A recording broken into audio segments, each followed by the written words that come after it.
ഇനി ഒരു പപ്പായ പഴുക്കാനുള്ളതായിരിക്കുന്ന സമയം ഒരു പൂ വിരിയാൻ വേണ്ടി വേണ്ട. ഓരോ കാര്യത്തിനും അതിൻ്റെതായിട്ടുള്ള ഒരു ടൈം ഫാക്ടറും ഉണ്ട്. എന്ന് കരുതി ടൈം ഫാക്ടർ ആവുമ്പോഴേ നടക്കുള്ളൂ എന്നാണോ? അല്ല. കുറേ കാര്യങ്ങൾ നമുക്ക് നമ്മളിലേക്ക് വേഗത്തിലേക്ക് അട്രാക്റ്റ് ചെയ്യാം.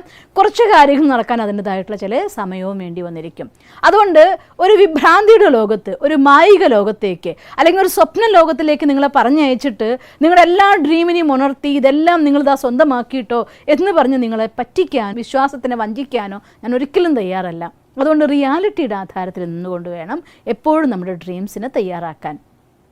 ഞാൻ മെയിനായിട്ട് ഇതുകൊണ്ട് എയിം ചെയ്യുന്നത്, നിങ്ങളുടെ ജീവിതം സഫലമാവണമെന്നുണ്ടെങ്കിൽ നമ്മൾ ഈ ഭൂമിയിൽ ജീവിച്ചു വന്നതായിരിക്കുന്ന ഒരു ഉദ്ദേശം ഉണ്ടായിരിക്കും. ഓരോ ജന്മത്തിനും ഒരു ഉദ്ദേശമുണ്ട്. അതുകൊണ്ടാണ് ഈ ലോകത്തെ എല്ലാ മനുഷ്യന്മാരും ഒരിക്കലും ഒരുപോലെ അല്ലല്ലോ. ഒന്ന് ചിന്തിച്ചു നോക്കിയേ, എല്ലാ വ്യക്തിത്വങ്ങളും ഒരുപോലെയല്ല. അതുകൊണ്ട് നമ്മളെന്ന് പറയുന്നത് you are the unique personality in the world എന്ന്.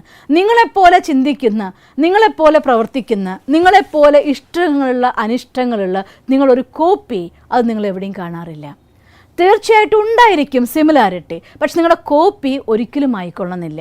അതുകൊണ്ട് നമ്മുടെ മറ്റൊരാളെ കോപ്പിയാക്കാതെ എൻ്റെ ഉള്ളിലതായിരിക്കുന്ന ടാലൻ്റ് എന്താണ്, എനിക്ക് ഭഗവാൻ തന്നതായിരിക്കുന്ന വരദാനമായിരിക്കുന്ന ആ വിശേഷത എന്താണ്, എൻ്റെ സ്പെഷ്യാലിറ്റി എന്താണ്, എന്തിനെ എയിം ചെയ്തിട്ടാണ് ഞാൻ വന്നിരിക്കുന്നത്, അതെങ്ങനെ തിരിച്ചറിയാം? ഒരു സിമ്പിളായിട്ടുള്ള കാര്യം. ഏതൊരു കാര്യം ചെയ്യുമ്പോഴാണോ 8 മണിക്കൂറിലധികം പ്രവർത്തിക്കേണ്ടി വന്നിട്ടും പൂർണ്ണമായിരിക്കുന്ന ഇൻട്രസ്റ്റോടെ, അതേ ഉത്സാഹത്തോടെ, അതേ ഉന്മേഷത്തോടെ, അതേ അക്ഷീണമായിരിക്കുന്ന രീതിയിൽ മുന്നോട്ട് പോകാൻ നിങ്ങൾക്ക് സാധിക്കുന്നു, അതാണ് നിങ്ങളുടെ പാഷൻ, അതാണ് നിങ്ങളുടെ ടാലൻറ്റ്, അതാണ് നിങ്ങൾക്ക് ഭഗവാൻ തന്നതായിരിക്കുന്ന വരദാനം. ആ വരദാനത്തിനെ പരിപോഷിപ്പിച്ചുകൊണ്ട് ജീവിതത്തിൽ ശക്തമായി മുന്നോട്ട് പോകാനായി ജീവിക്കാൻ ഈ ഭൂമിയിലേക്ക് വന്നിരിക്കുന്നത്, ഈ ഭൂമിയിൽ നിങ്ങൾ ജീവിച്ചു പോയി എന്നതിൻ്റെ അടയാളം പതിപ്പിക്കാനാണ്.